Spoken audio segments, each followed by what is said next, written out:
Casei com o meu pai biológico. Fiquei 8 anos casada com ele. Tive 2 filhos com ele. Os 2 filhos nasceram deficientes, entendeu? Eu e ele não sabíamos de forma alguma, né, que ele era meu pai, nem que eu era filha dele, enfim. Não sabíamos. Eu vou tentar resumir para vocês como tudo aconteceu.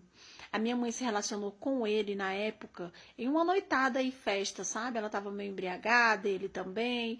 E aí foi só uma noite. Eles ficaram só uma noite, e nessa noite minha mãe acabou engravidando de mim, né? E aí, como eles não se conheciam, ele simplesmente sumiu e ela sumiu pro outro lado, e desde então nunca mais tiveram vínculo algum.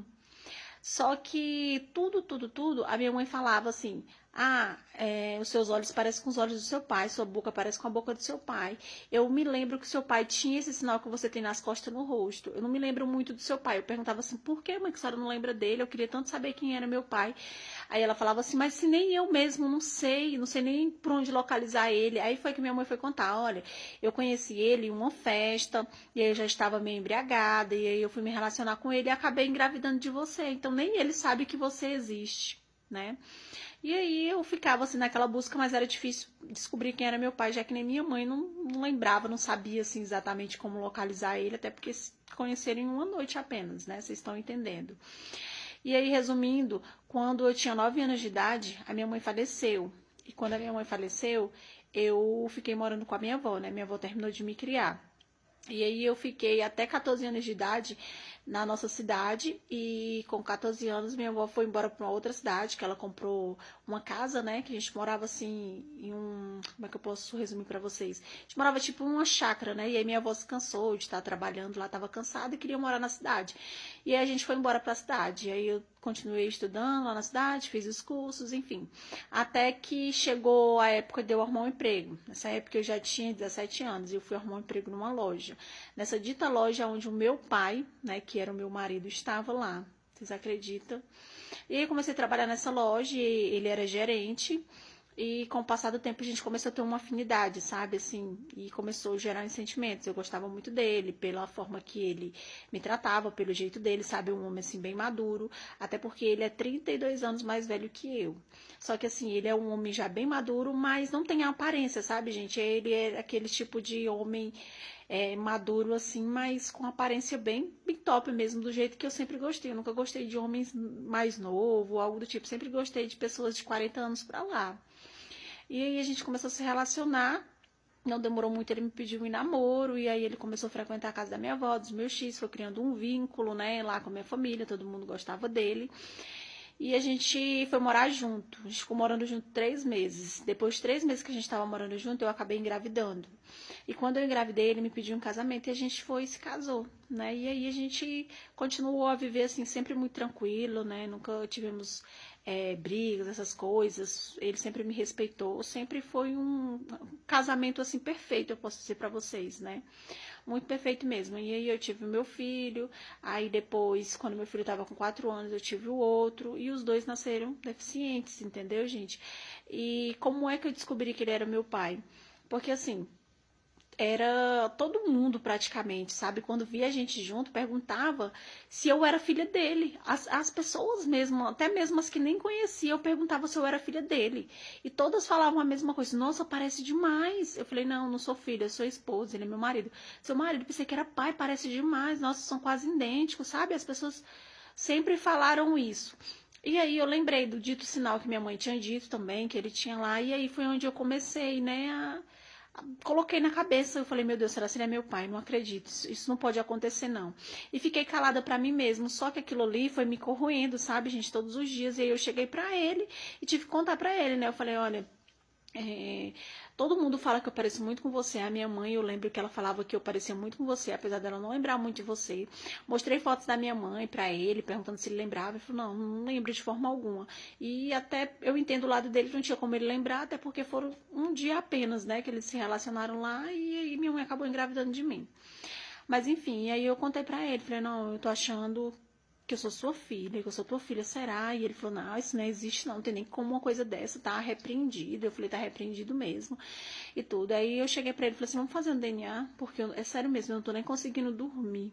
Eu não tô conseguindo dormir, então enquanto a gente não fizer esse DNA, pra eu ter a certeza que isso é só coisa da minha cabeça, eu não vou ficar em paz. E aí ele topou fazer esse DNA, né, só pra eu ficar em paz, porque toda vez que eu questionava isso pra ele ficava assim meio aflito, né, dizendo, não, tá pensando besteira, fica até difícil, como é que eu vou dormir contigo, tu achando que eu sou teu pai e eu vou imaginar que tu é minha filha, isso é coisa de pensar, não existe isso não, não sei o quê.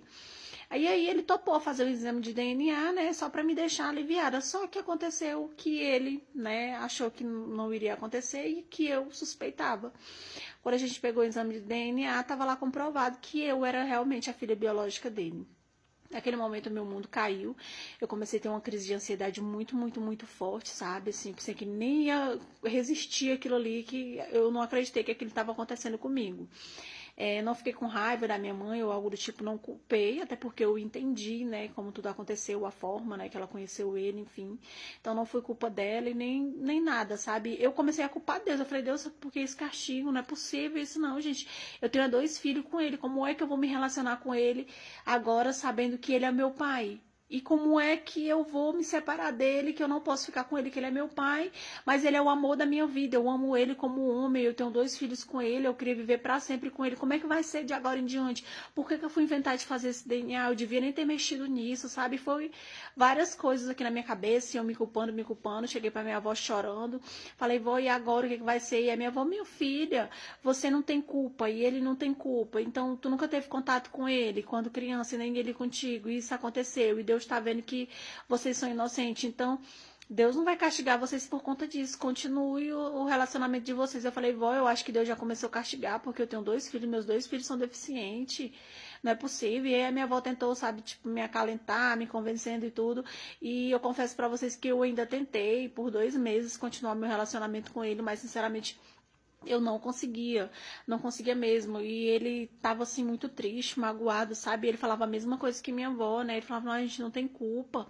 E agora, eu não tenho um sentimento por você de filho, nem você tem sentimento por mim de pai. Isso nunca vai acontecer. O sentimento que você vai ter por mim vai ser de mulher e eu de homem por você sempre. Esquece isso, tira isso da cabeça. Eu falei, eu não consigo, não consegui mesmo, gente.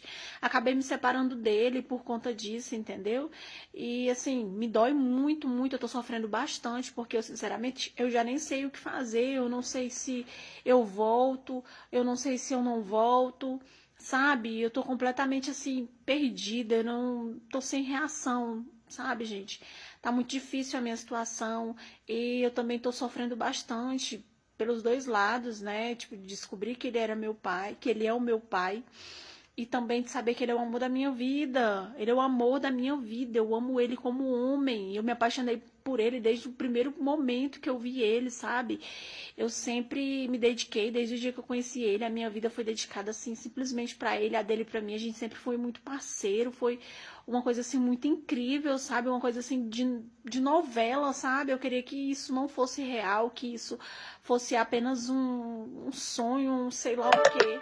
Mas infelizmente é real, sabe, gente? Eu queria compartilhar a minha história pro mundo, para todo mundo, para ver o que, que as pessoas também acham sobre, né, sobre a minha história. Se fosse vocês, vocês continuariam, vocês largavam, o que, que vocês fariam? Os meus filhos agora também, que são especiais os 2, como eu mencionei para vocês, e sempre foram muito apegados com ele, e agora também estão todos sofrendo. Eles só vivem mais doentinhos ainda, sentindo falta dele. E eu não sei, gente, eu não sei o que fazer, sinceramente, por isso eu resolvi compartilhar minha história com vocês.